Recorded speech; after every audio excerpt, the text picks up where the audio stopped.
Merci pour cet accueil et bonjour à toutes et à tous. Effectivement, il y a une nouvelle loi qui a été promulguée le 24 août, date un peu curieuse pour nous, mais bref, c'est ainsi, et qui à la fois, il y a certains éléments bien précis dans la loi, et puis il y en a d'autres qui seront précisés par des décrets d'application. Donc nous sommes dans un entre-deux, entre le texte de la loi qui dit l'essentiel et quelques décrets qui pourraient avoir une influence sur la suite. Mais, le texte de la loi est clair, donc ça nous permet de nous y référer, et deux, il se trouve que je suis en contact suivi avec le ministère de l'Intérieur et que donc j'ai été déjà saisi de plusieurs rédactions de projets de décret, donc on va dire que je sais à peu près vers quoi on se dessine. Vers quoi on se dessine seulement parce que les textes sont préparés par le ministère de l'Intérieur et ensuite ils sont validés définitivement par le Premier ministre. Après, entre autres, saisine du ministère des Finances, Bercy. Et parfois, Bercy est plus exigeant, on va dire, que le ministère de l'Intérieur. Donc, à la fois, nous avons des informations, mais elles ne sont pas sûres à 100%, parce qu'il faut attendre la publication. La publication qui va demander du temps, puisque les premiers décrets sont prévus pour décembre, janvier, et les derniers pour avril-mai. Donc, je veux dire, vous voyez, c'est une durée assez grande, mais vous êtes déjà quand même nombreux à poser des questions, et on comprend tout à fait les questions posées, et à un grand nombre de ces questions, on peut apporter des réponses. Donc autant essayer de partager les réponses qu'on connaît déjà, en disant aussi, bien sûr, quand il reste des points d'interrogation. Le principe de cette rencontre, c'est que justement, vous puissiez poser toutes les questions que vous avez en tête, sans aucune retenue, et puis je vous dirai tout simplement si nous savons ou si nous ne savons pas.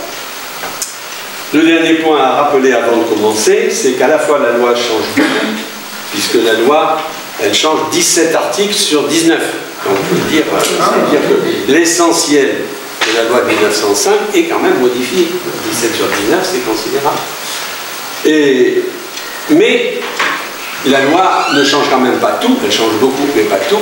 Et il faut bien avoir en tête qu'il y avait 3 lois essentielles, et il reste 3 lois essentielles en France sur cette question. La première, que tout le monde connaît, c'est la loi de 1901, le 1er juillet 1901. C'est la loi qui régit toutes les associations en France. Vous bien, toute association est régie par la loi 1901. Et cette loi est une loi de liberté. La loi permet tout, autorise tout. Et en particulier, on nous dit tout le temps, il faut une assemblée générale, etc. Vous pouvez lire la loi, vous ne trouverez pas le mot d'assemblée générale. La loi permet toutes les organisations possibles et imaginables. Et la preuve, si j'ose dire, c'est que la famille royale qui existe encore en France est régie par la loi de 1901. Il y a bien la preuve que ce n'est pas nécessairement un signe de démocratie. Donc, premièrement, liberté de la loi de 1901. Deuxièmement, la loi du 9 décembre 1905, c'est elle qui a appliqué au culte un certain nombre de principes qui étaient, eux, plus restrictifs. Sinon, on n'aurait pas eu besoin d'une loi si elle n'avait pas été plus restrictive que la loi de liberté de 1901.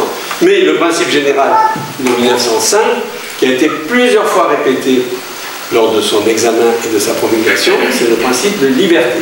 Quand un texte dans la loi n'est pas clair, le principe qui doit présider, c'est le principe de liberté. Donc c'était vraiment l'état d'esprit de l'époque. Et en 1905, quand la loi a été publiée, elle était obligatoire. Toute institution qui exerçait le culte devait appliquer la loi de 1905. C'était le principe de base. Le fait est qu'entre le principe et la réalité, il y a eu un écart considérable. Il y a eu un écart considérable puisque les évêques de France se sont réunis, la première fois qu'ils se réunissaient depuis Napoléon Ier, et ils ont dit on va appliquer la loi. Ça, il faut le savoir. Et par exemple, le cardinal archevêque de Bordeaux, qui était cardinal, a appliqué la loi. Donc je veux dire, il ne faut pas dire les catholiques ont refusé d'appliquer la loi. Les évêques ont décidé d'appliquer la loi. Mais 6 mois après, ils ont reçu l'ordre du pape de ne pas l'appliquer. Il y a eu un décalage dans le temps. Ils ont commencé, ils ont créé environ 200 associations cultuelles, puis on leur a dit de ne pas l'appliquer. Ils ont obéi, ça on ne va pas leur reprocher. Comme disait Lazza, il faut un peu d'ordre de temps en temps dans les institutions. Ils ont obéi, donc ils n'ont pas appliqué la loi. Ce qui revient à dire que l'État français s'est trouvé dans une drôle de situation, puisqu'ils n'ont pas appliqué la loi était obligatoire, et en théorie, au 1er janvier 1907, toutes les églises catholiques, il y en avait 45 000 à l'époque, passaient aux communes. Et n'étaient plus, surtout, l'église catholique, la propriété des communes, c'était secondaire, mais ne s'étaient plus gays catholiques. Bien sûr, c'était pas possible, là, ça aurait été vraiment la révolution. Donc il y a eu une loi du 2 janvier, parce qu'il n'y a pas de journal officiel le 1er janvier, il y a une loi du 2 janvier 1907 qui a dit, certes, il y a la loi de 1905, mais on peut aussi exercer le culte public par le 1901, voire par une simple réunion de personnes. Ça, c'est très important parce que cette loi du 2 janvier 1907 ouvre la porte à toutes les formes d'organisation pour le culte. Et c'est important de le savoir parce que dans les discours qu'on a attendus depuis 2 ans, on a reproché, entre autres, soyons clairs, aux musulmans, d'être organisés en 1907. Mais les musulmans ne faisaient qu'appliquer la loi. Que l'on ne soit pas heureux dans la 1907 est une chose, mais qu'on leur reproche d'appliquer une loi, ça c'est incompréhensible. Or c'est quand même le discours qu'on a entendu. C'est parce qu'ils appliquent une situation qui n'est pas normale qu'il faut changer la loi. C'est une vision erronée de l'histoire. Ce que faisaient les musulmans était conforme à la loi de la France. Mais la loi depuis a changé. Maintenant, l'objectif c'est de savoir ce que dit la nouvelle loi, puisqu'elle a tout modifié. Elle a tout modifié dans divers domaines. Premier domaine important, la déclaration de l'association et la reconnaissance du caractère cultuel. Le premier point essentiel. Depuis 1905, depuis 1906, soyons honnêtes, tous les protestants ont créé des associations cultuelles.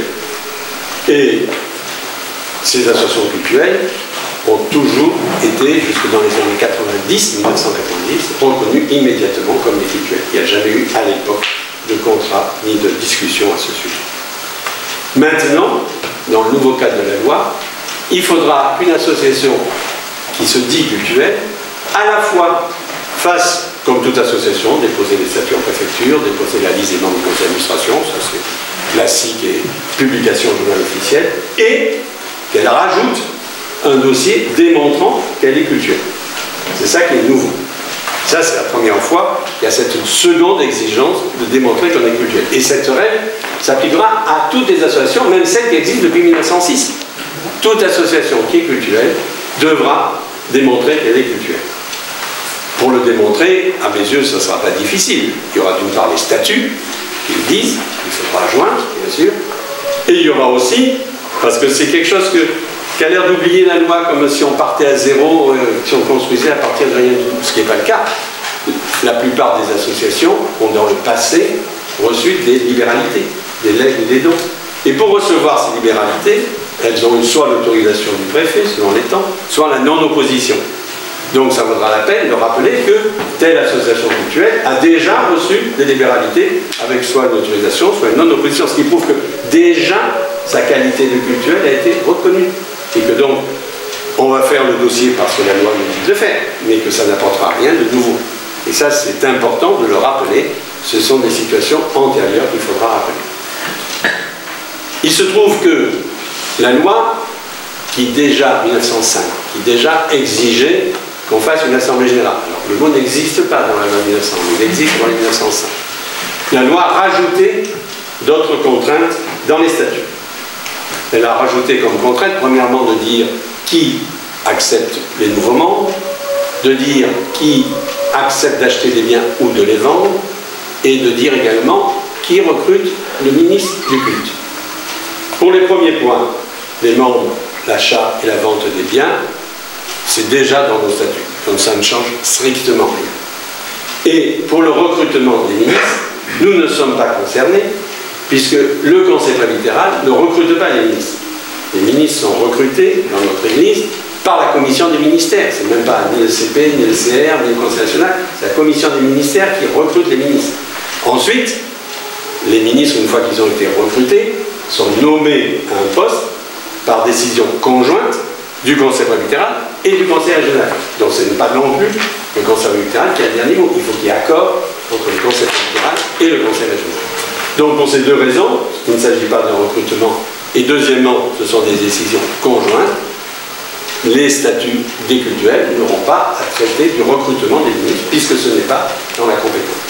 On se contentera de rappeler dans les statuts que l'ensemble des associations cultuelles membres de l'Union nationale obéissent à la Constitution. Et tout ceci est dit dans la Constitution. Donc, ce volet-là, ça sera uniquement une précision, et ça explique qu'il faudra que les associations cultuelles membres de l'EPUF, qui n'ont pas encore introduit dans leur statut les modifications apportées par le Synode national de 2019, donc c'est il y a déjà 2 ans, ben le fassent quand ils feront en juin 2023. Pourquoi juin 2023 de manière si précise? Tout simplement parce que pour modifier les statuts du type d'une association cultuelle, il faut d'abord que le Synode national le décide. Et pour que le Synode national le décide, d'abord, il faut consulter les synodes régionaux. Et le Conseil national ne peut pas consulter les synodes régionaux tant que le décret d'application n'est pas publié. Parce qu'on pourrait, si jamais au dernier moment, le décret disait autre chose que ce que je vous ai indiqué, mes yeux, le risque minime, mais il existe. S'il disait autre chose, on se retrouverait dépourvu. Donc le Conseil national attend le décret, et quand le décret aura été publié vers décembre ou janvier, il saisira les synodes régionaux. Comme les synodes régionaux se seront déjà réunis pour 2021, il faudra attendre leur réunion de novembre 2022. Et si les synodes régionaux donnent un avis en novembre 2022, c'est le synode national de mai 23 qui donnera son accord. Et comme les statuts des cultuels doivent être mis à jour dans les 18 mois qui suivent la publication du décret, si le décret est publié en décembre ou janvier, 21 ou janvier 22, il faudra mettre les statuts à jour avant juin 23. Et c'est d'autant plus important de le faire en juin 23 que les nouveaux statuts types approuvés par le Synode national précisent un certain nombre de règles en matière d'éligibilité au conseil presbytéral. Or, les conseils presbytéraux seront renouvelés en février 2024. D'où l'importance de faire ceci avant février 2024. Donc, vous voyez, c'est le hasard, hein, parce que on se serait bien passé de cette loi. Mais bref, il se trouve que tout quand même se tient. Donc, il faudra que les assemblées générales des associations culturelles se saisissent en juin 2023 de ces modifications, qui seront des modifications que de pure forme. Hein, je veux dire, il n'y aura rien de fondamental de changer, mais ça pourrait être fait à l'issue d'un culte vraisemblablement.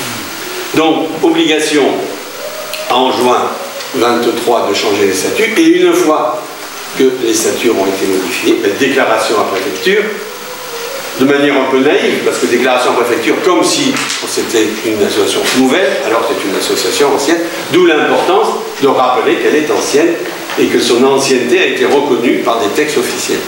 Parce que je crois que c'est important de le dire, parce que c'est vrai, d'une part, puisque ça montre bien le caractère purement formel de cette déclaration. On le faisait toujours, ça, on changeait les statuts, on rappelait toujours l'historique, l'ancienneté. Tout à fait, mais la différence, c'est que jusqu'à présent, quand on modifie les statuts, quand on essayait le renouvellement du conseil presbytéral, etc., c'était une information. Le greffe était là pour enregistrer, il ne pouvait rien dire. Je veux dire, il faisait une déclaration, il disait ok, vous avez fait la déclaration. La différence là, c'est que le préfet aura 2 mois, s'il en a envie, pour contester la déclaration. Et là, le droit, la loi, c'est ce qui est nouveau. Jusqu'à présent, la règle était simple pour toute association en France. L'association existe, fait une déclaration, le préfet reçoit la déclaration, il a ce qu'on dit compétences liées, il reçoit le texte. S'il trouve que le texte pose problème, ou s'il trouve que les activités posent problème, il défère l'association au juge judiciaire, juge des libertés. La nouveauté, c'est que le préfet n'aura plus à déférer au juge judiciaire, il aura le droit de sa propre autorité de dire non. Ah oui. Et oui, c'est ça qui est nouveau. C'est une des caractéristiques de cette loi qui, elle, retire beaucoup de compétences au juge judiciaire et les attribue au préfet, avec la conséquence que quand le préfet est compétent, le tribunal d'appel, ça sera un tribunal administratif, non pas un tribunal judiciaire. Parce que bien sûr, si le préfet dit non, l'association cultuelle fera certainement un recours, hein, quand même, mais elle le fera devant le tribunal administratif et pas devant le tribunal judiciaire. On a changé de régime. Ah oui, d'accord. Et c'est quand même discutable. Hein. C'est proche du Oui. Alors, juste deux questions. D'abord, dans les statuts, qu'est-ce qu'il faudra changer, d'après les informations que vous avez? Et deuxième question d'ordre plus général, est-ce que tous les groupements cultuels seront obligés, d'après la loi, de se déclarer en 1905? Alors la deuxième question est très importante, on y reviendra après, parce qu'elle est très importante, c'est tout un développement. Sur la première question, qui va changer, il y a un point qui va simplifier la vie, c'est que jusqu'à présent, pour constituer une cultuelle, il fallait 7, 15 ou 25 membres. Ouais. À Paris, c'était nécessairement 25, et dans les petites communes, c'était 7 ou 15. Maintenant, il n'y a plus cet éventail, c'est 7 pour tout le monde. D'accord. Ça, donc il faut modifier, hein, il ne faut plus mettre 15 ou 25, il faut mettre 7, et ça va simplifier la vie, parce que cette liste, on la déclare, et lorsque les personnes ou décèdent ou quittent la paroisse, il faut la mettre à jour. Et statistiquement, si on n'est que 7, il y aura moins de travail de mise à jour de la liste. Donc c'est la première modification, c'est la seule vraiment modification importante des statuts, c'est celle-ci. Et la deuxième modification des statuts, c'est justement de préciser, de redire, parce que c'était déjà un peu dit, que dans tous les points qui ne sont pas dans les statuts, on applique la constitution des PUF. Qu'on ne nous oblige pas à recopier dans les statuts toute la constitution des PUF, ça serait vraiment magnifique. Donc, mais il y aura peu de modifications. Les autres modifications procèdent non pas de la loi, mais de la décision du Synode national de 2019, c'est-à-dire on inclut des déclarations de foi, il n'y avait pas jusqu'à présent de déclaration de foi, elle est maintenant dans les statuts, et on précise les règles. Il y a une note qui avait déjà été préparée, que le Conseil national réélu réapprouvera une fois que les décrets d'application auront été publiés et qui seront envoyés à tout le monde. Là, vous recevrez toute information utile en la matière. Et on a le temps, je rappelle, ça sera juin 23. Hein, donc, ça ne sera pas la première conséquence pratique. On en verra d'autres avant juin 23. Donc ça, c'est la première conséquence. Et ensuite, une fois que ça aura été fait, alors la règle sera qu'on déclare, et si le préfet doit accuser réception qu'il a reçu le dossier, ça c'est très important, et si le préfet ne fait rien dans les 2 mois qui suivent l'accusé de réception, c'est que tout est bon.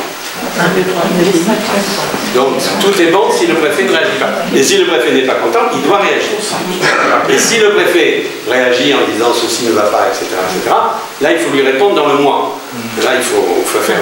Ce qui est important, et ça j'attire votre attention là-dessus, c'est que souvent, lorsqu'on pour expliquer ce que fait l'association, on envoie le compte-rendu de l'Assemblée Générale.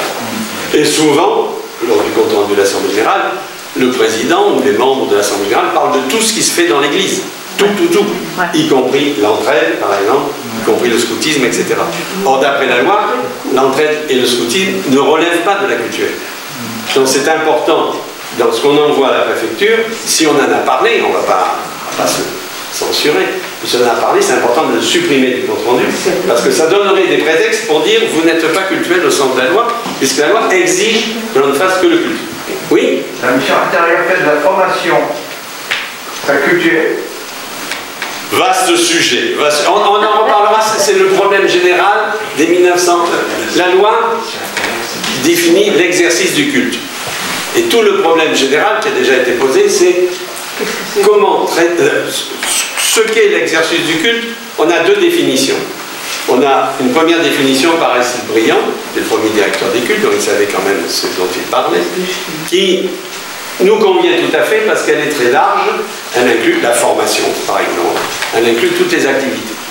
C'était 1906, c'était du concret. Et je pense qu'il est inspiré par de bons protestants. Puis on a une deuxième définition, beaucoup plus récente, du Conseil d'État, 1997, qui manifestement est très marquée par l'influence catholique. Puisque dans cette deuxième définition de 97, c'est la cérémonie qui prédomine. Et tout ce qui est annexe à la cérémonie. Or, la cérémonie, c'est important chez nous, bien évidemment. Mais ce n'est pas le tout. C'est important, mais ce n'est pas le tout. Et par exemple, dans la définition de 97, il n'y a pas la formation. Et on a eu des tribunaux qui, s'appuyant sur la définition de 1997, ont refusé d'exonérer, pour être de taxes foncières, les lieux où on fait le catéchisme. En disant le catéchisme n'étant pas une cérémonie, ce n'est pas un lieu de culte, donc on paie la taxe foncière. Donc, là on est arrivé à la fin du premier point, hein, pour la déclaration. Veillez, quand vous ferez la déclaration en juin 23, de vous tenir à l'aspect limitatif du culte. C'est un papier, hein, je veux dire, s'ils le veulent, on fait le papier comme ils le veulent. Ça, c'est le premier point. Le deuxième point qui va changer de manière importante, c'est tout ce qui concerne les ressources et les comptes. Les ressources, d'une part. La loi crée une nouvelle capacité des cultuels. Jusqu'à présent, de 1901 à 2014, les associations, de manière générale, ne pouvaient pas recevoir de libéralité. C'était le principe. Les associations vivent d'une cotisation de leurs membres ou des subventions publiques, point final. Mais en 2014, les associations d'intérêt général, qui existent depuis 3 ans, ont reçu la capacité de recevoir des libéralités et, deuxièmement, la capacité de recevoir des biens de rapport, c'est-à-dire des biens qui ne sont pas utilisés pour l'objet de l'association, mais dont les revenus sont utilisés pour l'objet de l'association. C'est les revenus qui sont utilisés et pas le bien en tant que tel. Ça a été décidé en 2014, mais la décision de 2014 a exclu les cultuels de cette disposition. Elle l'a exclu sans ni le dire, c'est nous qui l'avons constaté, ni l'explication. On n'a jamais eu d'explication. Il fait que depuis 2014, la Fédération protestante ne cessait de dire « et nous, expliquez-nous ». Et on ne nous a jamais expliqué. Bref, on a fini par obtenir que cette exclusion disparaisse et dont la nouvelle loi nous applique cette capacité. Avec toutefois une restriction, c'est qu'alors qu'une 1901 peut recevoir des biens de rapport, point final, une 1905 peut recevoir des biens de rapport, pour autant que les revenus de ces biens de rapport ne dépassent pas la moitié du revenu global. Ça veut dire, pour être clair, que si l'association a actuellement des recettes égales à 100, elle pourra passer à des recettes égales à 200, 100 actuellement, plus 100 de biens de rapport. Ce qu'il faut bien mesurer, c'est que la loi de 1901, qui s'applique maintenant aux cultuels, est très stricte. Elle ne vise que les biens reçus à titre gratuit. Les biens reçus à titre gratuit, ce sont les biens qu'on reçoit par legs ou par donation, et pas ceux qu'on achète. Quand on vient dire que les cultuels peuvent, parce que cette disposition de la loi est déjà applicable, elle ne nécessite pas de décret d'application, donc c'est déjà vrai,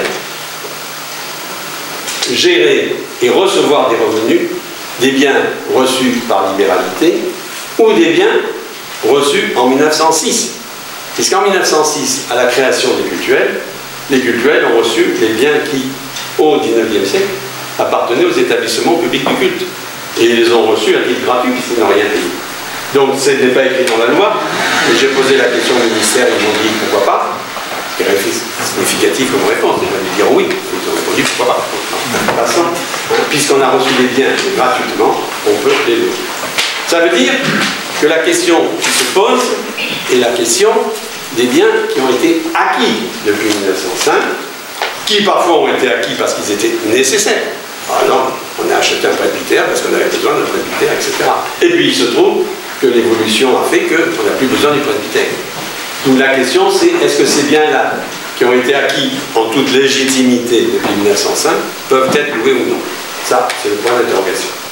Je pense que pour le moment, la réponse risque d'être non, mais qu'avec le temps, la réponse deviendra oui, mais avec le temps. Quel temps faudra-t-il pour qu'on soit pragmatique? Ça, personne ne peut le dire. Mais la question se pose. Donc, c'est quand même une capacité tout à fait nouvelle qui a des conséquences. Jusqu'à présent, on disait une cultuelle n'a pas le droit de louer. Soyons clairs, il y a plein de cultuelles qui louaient bien. Bon. Mais officiellement, ce n'était pas permis. Donc, on faisait ça le plus discrètement possible, etc., etc. Maintenant, il n'y a plus de raison d'être discret et non seulement il n'y a plus de raison d'être discret puisque c'est permis, mais on a tout intérêt à faire les choses en bonne et due forme. Parce qu'on est bien obligé de constater de nos jours qu'il y a beaucoup d'associations culturelles qui louent des biens et ça se passe très bien, mais on en a quelques-unes qui ont des difficultés parce que justement, comme elles ont voulu être discrètes et qu'elles n'ont pas fait de documents de bail, etc., ben, les responsabilités ne sont pas clairement établies. Et tant qu'on s'entend bien, c'est parfait. Le jour où on ne s'entend plus, et ben ça ne va pas. Donc maintenant que c'est officiel, eh ben, il faut faire les choses en bonne et due forme et entre autres passer des contrats dépôt rédigés, comme tout le monde, hein, on n'a pas des règles particulières à nous, mais il faut faire les choses clairement. Il faut faire les choses clairement en matière d'assurance en particulier, parce que c'est déjà le point fait, et en matière de déclaration des revenus. Puisque lorsqu'on loue des biens, on est imposé à l'impôt sur les sociétés, même si on est une association, ça s'appelle ainsi. Le taux, c'est 24%, 24% sur le revenu net. Ça veut dire revenu moins les charges. Et tout est dans bien calculer les charges afférentes. Donc ça implique, cette nouvelle capacité implique une certaine vigilance pour faire les choses en règle. Deuxième nouveauté dans les ressources, les sommes qui arrivent de l'étranger. Les sommes ou les avantages en nature. Ça veut dire avantages en nature, ça veut dire s'il y en a une personne qui est mise à disposition. Toute somme qui arrive de l'étranger au-dessus d'un certain montant, ce montant pourrait être autour de 15 000 €, doit être déclarée au préfet. Une déclaration, ça c'est plus simple. Qui peut s'y opposer? Qui peut s'y opposer si l'acceptation met en cause les principes de la République, fermez les guillemets. Donc ça, manifestement, c'est pas nous qui sommes visés. On voit tout à fait qui est visé par une telle disposition et ça ne devrait pas nous toucher. Ce qui nous touchera davantage, c'est la deuxième règle. Autour de 15 000 €, il faudra déclarer. Ça, c'est uniquement une tâche administrative. Autour de, c'est pas encore fixé, mais on parle de 50 à 70 000 €, il faudra payer un commissaire aux comptes. Et ça, c'est beaucoup plus contraignant, car lorsqu'on nomme un commissaire aux comptes, on le nomme pour 6 ans. Ça veut dire que si une paroisse reçoit chaque année des sommes de l'étranger, pas de problème.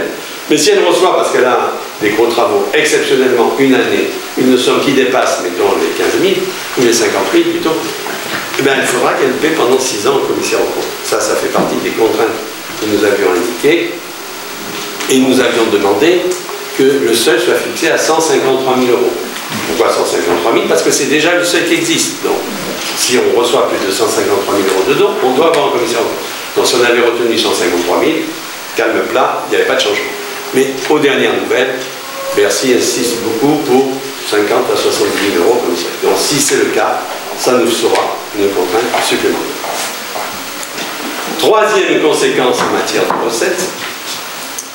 Jusqu'à présent, les associations cultuelles pouvaient délivrer des reçus fiscaux, et elles le faisaient, point final. Maintenant, il faudra qu'elles, une fois par an, en mars-avril, soyons clairs, établissent non pas leur récapitulatif, non pas leur relevé, mais le nombre total de reçus établis et le montant total. Et qu'elles déclarent ces deux chiffres. Donc déclarer le nombre total de reçus établis et le montant total des sommes collectées. Et ça, cette obligation, elle court depuis les dons reçus le 1er janvier 2021. C'est-à-dire qu'elle court, ça veut dire que la déclaration sera en fait en avril-mai 2022 sur l'exercice 2021. Ça sera la première application pratique de la loi. En théorie, parce que ça fait partie des choses pas très claires, il y aura une déclaration à faire sur un site internet toute simple, une table de chiffres plus fine.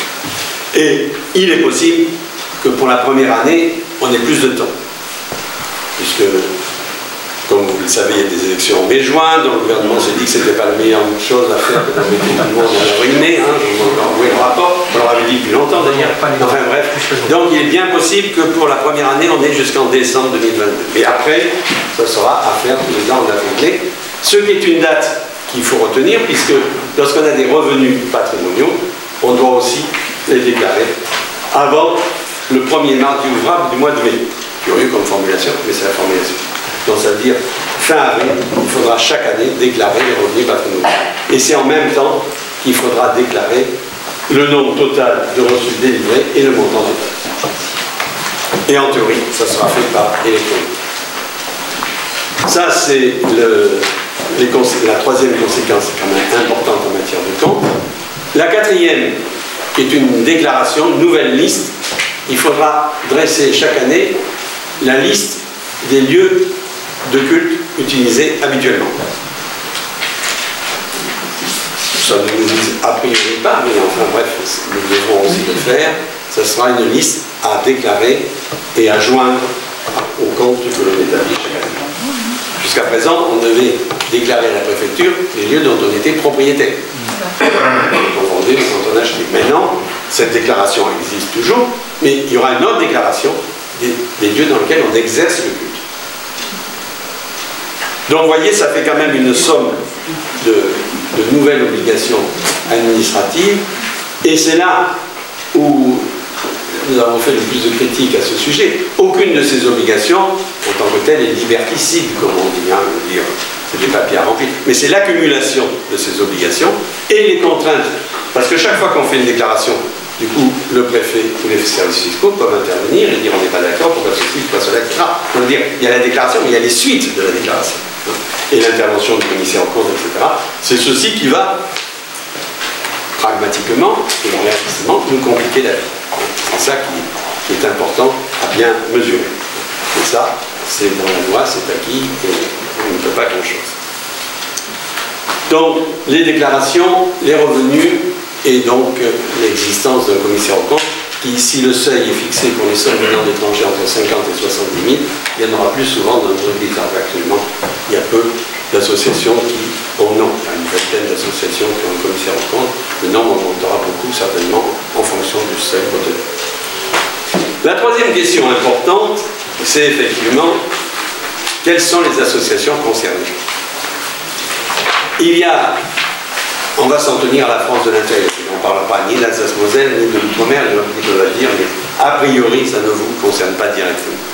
Donc pour se tenir à la France de l'intérieur, il y avait donc, je vous ai dit en commençant, 3 lois. La loi de 1901, liberté totale, la loi de 1905 pour le culte, la loi de 1907 qui permet d'exercer le culte, soit en 1901, soit uniquement en simple revenu. Cette loi de 1907 a été complètement modifiée, elle aussi. Pour faire bref, les associations en 1901 qui n'exercent pas le culte, il y a des associations de retraite, des associations de formation, etc. Tous celles qui n'exercent pas le culte, qui n'ont pas dans leur statut l'exercice du culte, sont concernées par l'obligation, si elles veulent demander des subventions publiques, de signer un contrat d'engagement républicain.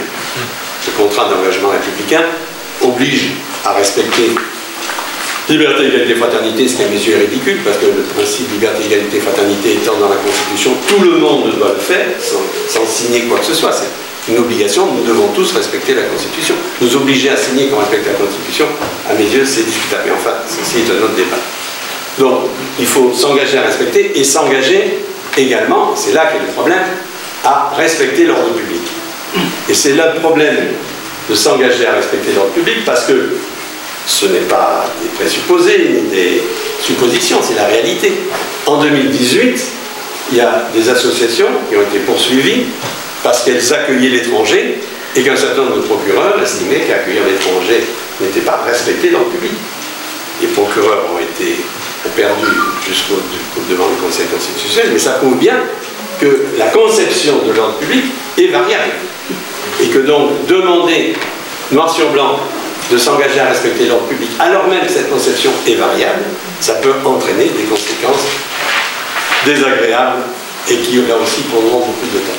Donc, la première obligation de toute association, c'est ce qui veut avoir des subventions ou qui veut recevoir des volontaires du service civique. Ce qui peut nous concerner directement, ça sera de signer ce contrat d'engagement républicain. La deuxième obligation, ça sera donc de déclarer tous les ans le nombre total de reçus édités et le montant total, ça vaut aussi. Et là, il y a une troisième obligation qui sera que, dorénavant, une association peut être rendue responsable de ce qui est fait par ses membres et à laquelle elle ne s'est pas opposée. Ce qui est tout à fait nouveau jusqu'à présent, une association est responsable de ce qu'elle a décidé de faire. Elle décide quelque chose, si c'est une erreur, elle est responsable, rien à dire. Maintenant, la règle est inversée. Si un membre d'une association fait quelque chose qui est jugé contraire à la loi, que l'association en a été informée, ça va être le grand point de discussion. Comment prouver qu'elle en a été informée et qu'elle n'a rien fait, ça lui sera imputable. Ça, c'est nouveau. Là encore, il faut attendre de voir ce que les tribunaux vont en faire, parce que le principe peut être inscrit dans la loi et ne veut jamais être appliqué. Là, c'est à voir. Mais enfin, il faudra être vigilant sur ce point.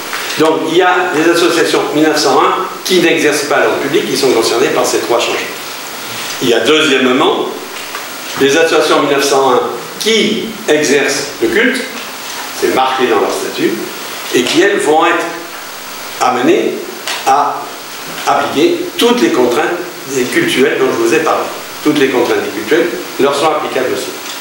Mais ces associations 1901 qui exercent le culte sans être 1905, elles ont les contraintes, elles n'ont pas les avantages. Ça veut dire qu'elles ne peuvent pas avoir des biens de rapport, premièrement, et deuxièmement, elles ne peuvent pas, pour l'exercice du culte, établir des reçus fiscaux. Une 1901 qui exerce le culte peut avoir plusieurs secteurs d'activité. Donc c'est un secteur d'activité d'entraide ou de formation. Pour ce secteur, elle peut établir des reçus fiscaux, mais pas pour l'exercice du culte. Et il faudra que la 1901, qui a plusieurs secteurs, mette toutes les activités relatives à l'exercice du culte sur un secteur bien précis et sur un compte bancaire différent. C'est là que les difficultés vont commencer. Parce que prenez l'exemple du 1901, qui a plusieurs activités, culte et, mettons, d'entraide, et qui a un local. Quand les dépenses du local, bien, par exemple, on va dire il y a 50% pour le culte, 50% pour l'entraide. Si on applique la loi à la lettre, il faut que vous payiez les dépenses de gaz, électricité, eau, etc. Faire deux virements. Un virement sur le compte général et un virement sur le compte cultuel. Ça, c'est un problème majeur que j'ai déjà souligné au ministère de l'Intérieur, qui se défend en disant, nous, c'est pas nous qui avons demandé ça, c'est Bercy. Je leur dis, écoutez, moi, ça ne m'intéresse pas comme réponse. La réponse, elle est là. Comment faire dans la pratique? Et c'est un problème classique. L'exemple que je donne toujours, c'est la Fédération protestante de France. La Fédération protestante de France a des activités sociales, des activités culturelles, elle a des bâtiments. S'il faut pour chaque facture tout couper en deux, et selon quels critères, on va le dire, c'est n'importe quoi. Mais en fait, c'est dans la loi. Donc c'est le gros problème d'application et d'interprétation de la loi. Comment va-t-on le faire? Et puis, troisièmement, il y a celles qui n'exercent pas le culte.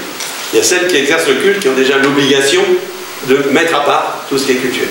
Et puis il y a troisièmement, celles qui n'exercent pas le culte dans leur statut, mais qui sont d'inspiration cultuelle, d'inspiration confessionnelle, pardon. Par exemple, les associations d'entraide, elles n'exercent pas le culte, mais elles sont d'inspiration confessionnelle. C'est à cause de la confession que, ou les associations de scoutisme, et d'autres encore. Et alors là, soyons clairs, le texte ne l'est pas. Le texte dit que si le préfet constate que l'association a des activités en relation avec le culte, et qu'elle n'en parle pas dans ses statuts, le préfet peut l'obliger à modifier ses statuts. Mais qu'est-ce que ça veut dire, des activités en relation avec le culte? Quel est le seuil? Ça fait partie là, de toutes les discussions actuelles. J'ai déjà reçu 2 propositions, chaque fois je leur ai dit ça ne va pas. Ils le reconnaissent d'ailleurs, mais j'attends la 3e. C'est pas simple. C'est pas simple parce que la loi est très contraignante. Et c'est pas facile dans un décret d'application de dire autre chose que ce qui est dans la loi. Donc je veux dire, ça à mes yeux, ça sera la difficulté majeure d'application. Quelle sera la limite pour les associations 1901 qui n'exercent pas le culte, mais qui sont en relation avec l'exercice du culte. Là, c'est un problème qui concerne énormément d'institutions, vous en êtes bien compte. Et tous les cultes. Nous ne sommes pas les seuls à être concernés et à dire ça ne va pas. Donc c'est pour ça que j'avais réservé ma réponse, parce que c'est une question compliquée et importante. Mais... Alors, pour conclure, si j'ose dire, il y a toutes les dispositions qui s'appliquent déjà, par exemple sur les reçus fiscaux, sur la capacité d'avoir des liens de rapport, etc. Il y a toutes celles qui attendent les décrets d'application, et ça, ils vont s'échelonner entre décembre et mai-juin 2022. Et puis, il y a tout ce que va dire la jurisprudence, ce qui est très important, parce que ce qui a souvent été reproché à la loi pendant son examen, c'était l'imprécision de ces termes, des formules très générales, etc. Et quand la loi n'est pas claire, ce qui est le cas plusieurs fois, c'est la jurisprudence qui interprète et qui nous dit ce qu'il faut faire et ne pas faire. Donc, nous connaissons le texte de loi, nous avons des idées sur l'application, mais pas tout encore, et il y aura la jurisprudence. Je veux dire, c'est un travail qui commence, mais qui se continuera un certain temps. Merci.